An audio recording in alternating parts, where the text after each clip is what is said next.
usted la emisión de la revista de Tarde en Casa. Ya decía que hoy hemos titulado nuestro programa ¿Es mi hijo hiperactivo? Vamos a estar hablando sobre el trastorno por déficit de atención e hiperactividad. Y qué suerte que regresa a la revista una vez más. Rosanne Castellanos, bienvenida.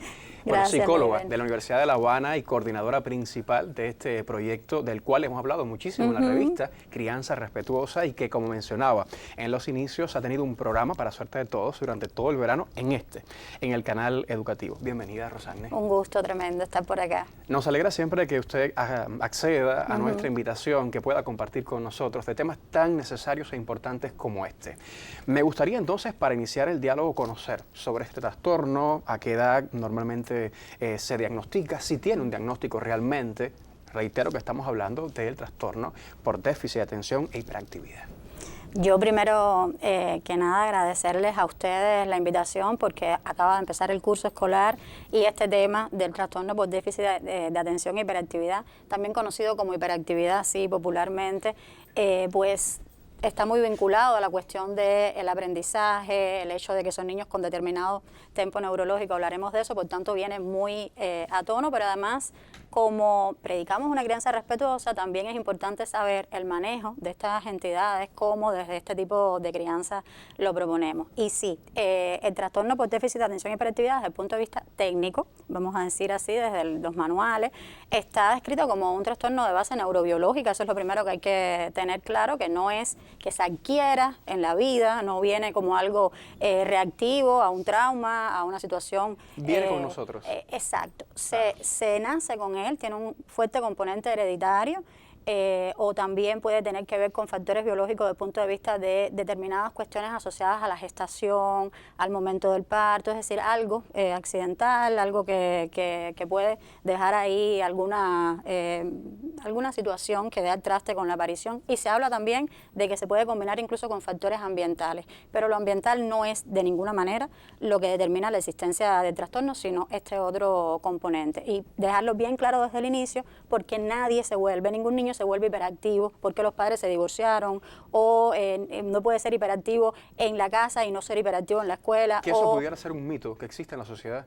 Es que claro, el tema de que los niños son intranquilos y hay como una especie de tendencia a etiquetarlo con es hiperactivo, y hay que dejar claro que el trastorno por déficit de atención y hiperactividad es otra cosa, más allá de la intranquilidad y de otras cuestiones que vamos a ir hablando que pueden confundirse. Por eso también, aunque desde el embarazo, la mamá que tuvo un niño que después tiene un diagnóstico certero de este tipo, sabe que desde el embarazo es una gestación intensa, porque ese tempo neurológico lo tiene el niño ya. El feto ya viene. Exacto. Pero a la hora del diagnóstico, sí es bueno esperar que pasen algunos años, porque precisamente por la naturaleza del niño, si los niños normalmente son inmaduros en sus procesos, son intranquilos, son intensos emocionalmente, entonces decir que un niño es hiperactivo debe llevar un tiempo en el que ya haya cierta madurez como para poder verlo, si de alguna manera que se muestre, y de entre los 3 y los 5 años pudiera ser en dependencia del niño, pero mucho más certero esperar a la escolarización, que además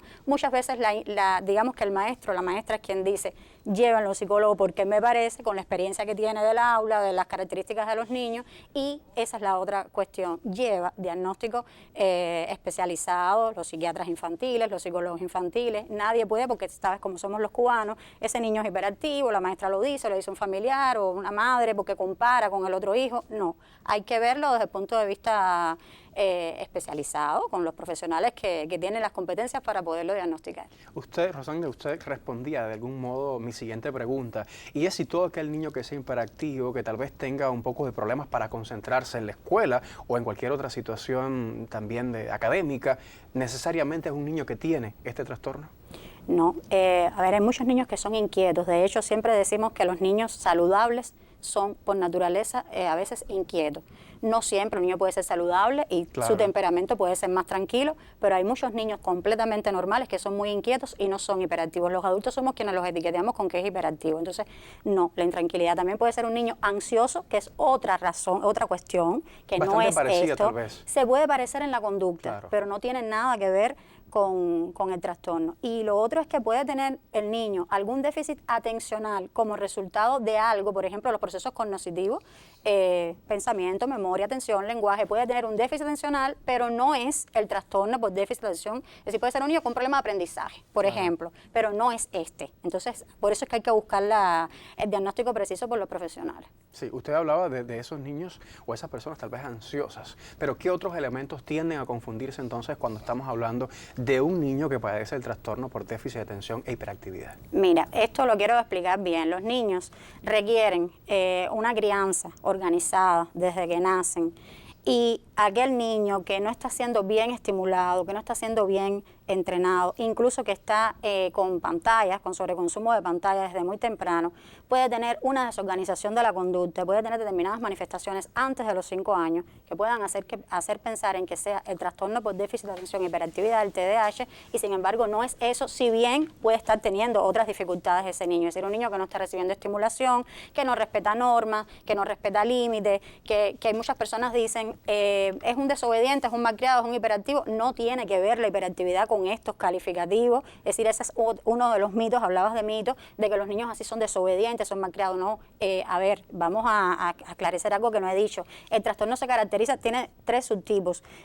Una tendencia a una afectación con la atención, en la concentración de la atención específicamente. Otra tendencia que es a la impulsividad y el exceso de actividad motriz, y un mixto que tiene sintomatología de las dos.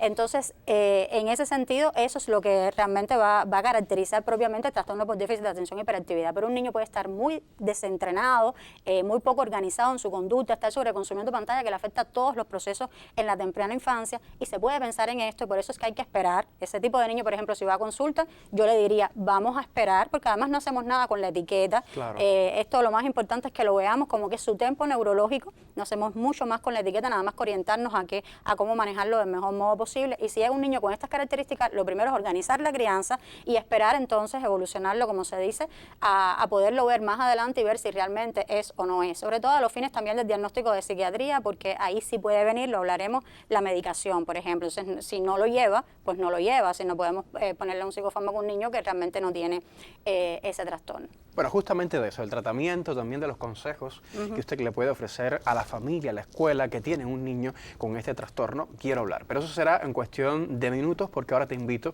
a que hagamos una pausa en nuestra conversación, en el diálogo, para disfrutar de otro momento aquí en De Tarde en